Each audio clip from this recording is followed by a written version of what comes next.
Alright, I'm on hole number 7 of the Glenmonarch 9-hole cup.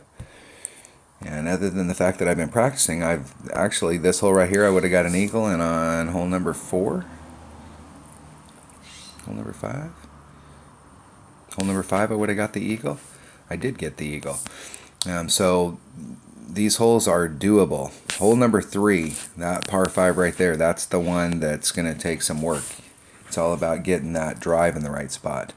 I know now we're on hole number 7, and I know that most people are going to be trying to hit from over in this area, but I'm definitely going to hit from the other side with Guardian.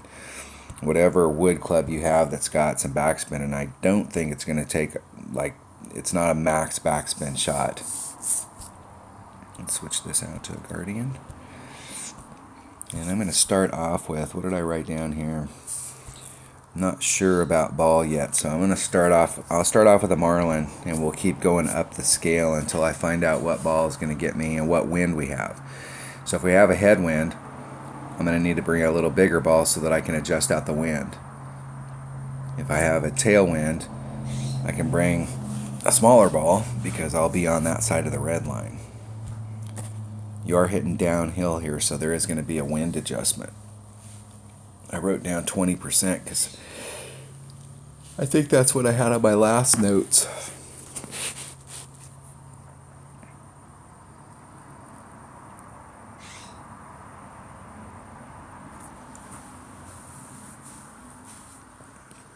But I am definitely not a fan of hitting over that water.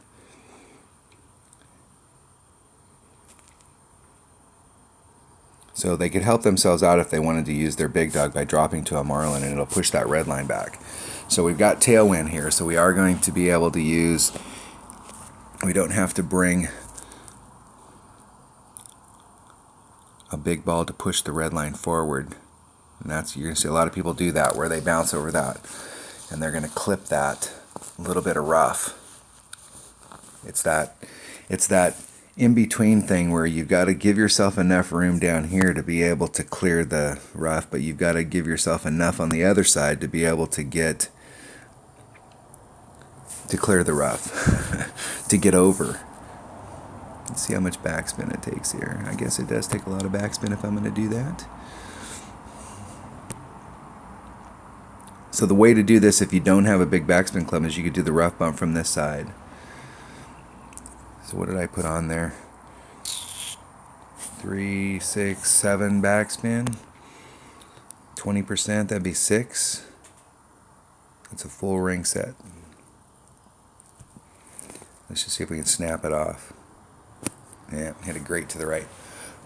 Sometimes when I do that, just snap it off,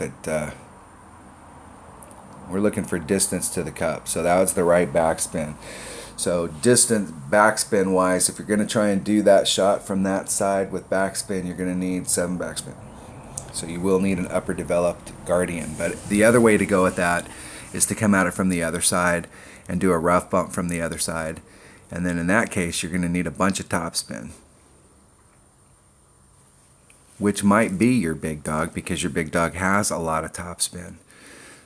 The deal there is that with that type of wind, and let's go look at this hole in Golf Clash Notebook with that wind.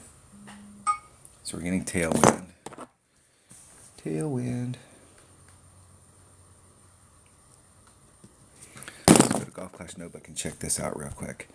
So with that type of wind, the wind adjustments are super critical. This is why you're going to see a lot of people when they're coming in this area, if they're coming down here, if they're not making good wind adjustments, they're going to clip the rough right here because let's say for instance that like in our opponent's situation, if they would have pulled out a Marlin ball, they could have done this with their wood as far as distance wise. But if they would have brought a sniper or a hammerhead or something that's got, I mean, any other wood in the bag other than the big dog doesn't hit as far, so their red line's going to be back from where they were at, especially if they were using a Marlin ball. So they come in here and, hold on, let me scroll in a little closer. They come into this area right here and they set up, if they set up, let's say one ring, their gold ring, the center yellow ring, and they do and they're using a sniper and they pull back 4-2, then with a 20% wind adjustment on that right there, we're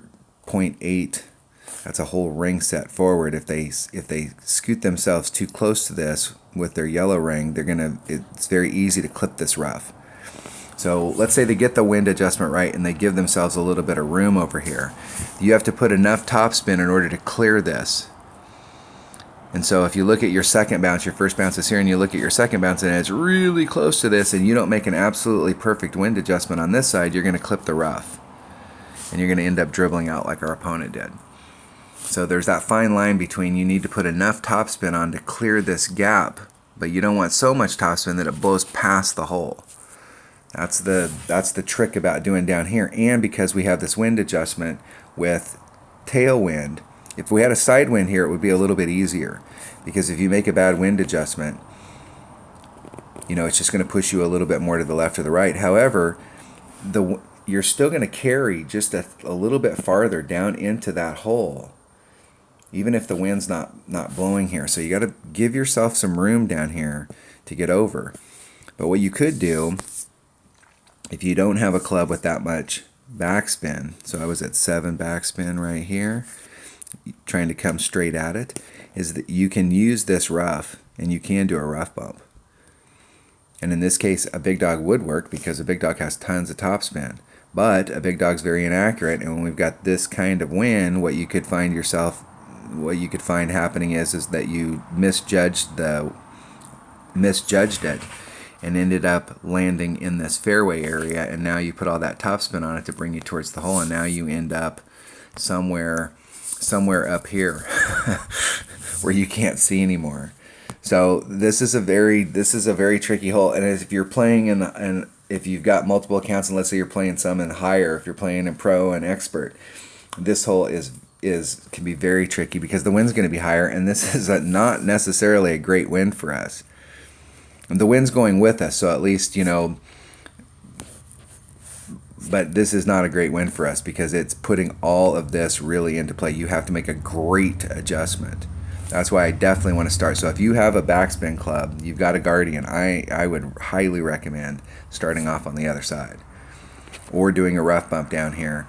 And if I was doing a rough bump, I think what I would do is I would start it off a little bit more on this side and then try and bring it back towards the hole. So I might have to engage maybe bring a ball that's got a lot of side spin on it, like a Quasar, so that you could start off over here doing a rough bump because you've got a little bit more room here, and the rough is a little bit wider here. So if you make a bad adjustment or you're slightly off in your adjustment, it'll help keep you out of that fairway area. So I would definitely think about starting off here and then trying to bring it back to the right if you're trying to do the rough bump on this side. But backspin club is definitely the way to go here if you have a club that has enough backspin. All right, that was hole number 7 of the Glenmonarch Estate 9-hole cup. Let's get back in there and make sure everything's good. Let's see what kind of scores people are getting towards the top if they're finishing up their rounds. I haven't gone through and kind of figured out what people would need to shoot in order to win this. It's probably going to be 14, but I'll have to go add that up. All right, thanks for watching.